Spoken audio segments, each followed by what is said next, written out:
বন্ধুরা, আজকে আমি কাতলা মাছ রান্না করব একটু অন্যরকমভাবে। সেটা আমি সম্পূর্ণ আপনাদের সাথে আমি শেয়ার করব।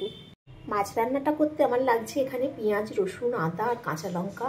এখানে আছে পেঁয়াজ, একটু বেরেস্তা করে নেব। আর এখানে আছে কাজু বাদাম, কিশমিশ, চারমগজ আর কটা এলাচ দানা। আর এখানে ফোড়নের জন্য আছে গোটা গরম মশলা, তেজপাতা আর আছে দই। এখানে টক দইটা আছে, দইটা আমি ফেটিয়ে নেব। চলো তাহলে রান্নাটা শুরু করা যাক। কাতলা মাছ ভাজার জন্য তেল আমার রেডি হয়ে গেছে। আমি এবার কাতলা মাছগুলো ভেজে নেব একটা একটা করে।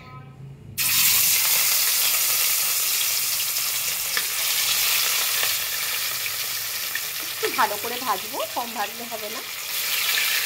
ভালো করে ভেজে নেব মাছটা। এবার আমি সুন্দর করে ভেজে নেব। বন্ধুরা, মাছটা এরকম লাল লাল করে ভেজে নিয়েছি। এবার আমি তুলে নেব।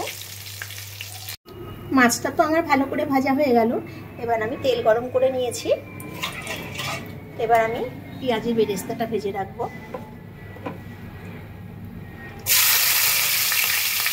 বেরেস্তাটা ভেজে নিই।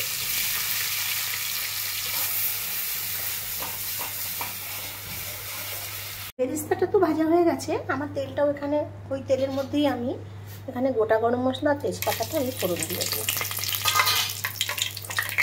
ফোড়ন দিয়ে দিলাম। এবার আমি মশলাটা দিয়ে দেব। আঁচটা কমিয়ে নেব একটু। ভালো করে কষবো। আমি তরকারিটাতে হলুদ দেব না, এই মাছের এই রান্নাটাতে আমি হলুদ দেব না। ভালো করে কষিয়ে নিই। একটু নুন দেব।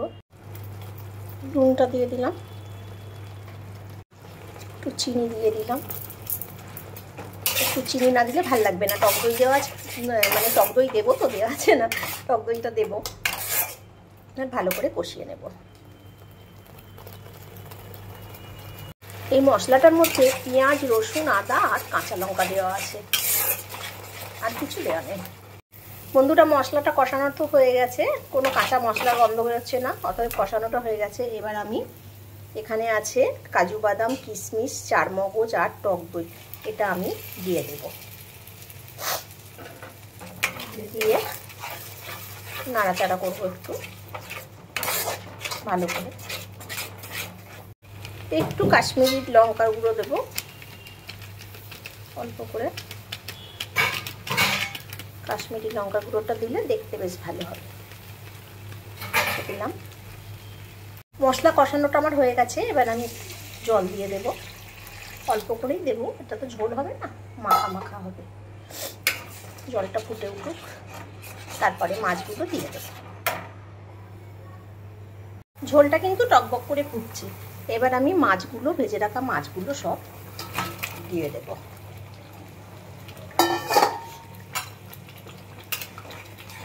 একটু ঝোলের সাথে ভালো করে ফুটবে মাছগুলো।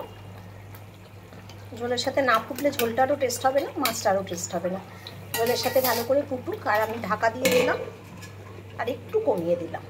ঝোলটা টকবক করে ফুটছে বন্ধুরা। এটা আর একটু ঝোলটা কমবে, তারপরে আমি গ্যাসটা অফ করবো। এখনই সুন্দর কালার চলে এসছে, তাই না? বন্ধুরা, দেখতেই পাচ্ছ মাছটা আমার রান্না হয়ে গেছে। মাছের থেকে পুরো তেল বেরিয়ে এসছে, এটা কোনো ঝোল নেই। এর ওপর একটু আমি বেরেস্তা ছড়িয়ে দিলাম, অল্প করে একটু বেরেস্তা দিয়ে দিলাম। এবার আমি গ্যাসটা অফ করে দেবো। গ্যাসটা অফ করে দেবো। দেখতে তো খুব সুন্দর হয়েছে বন্ধুরা।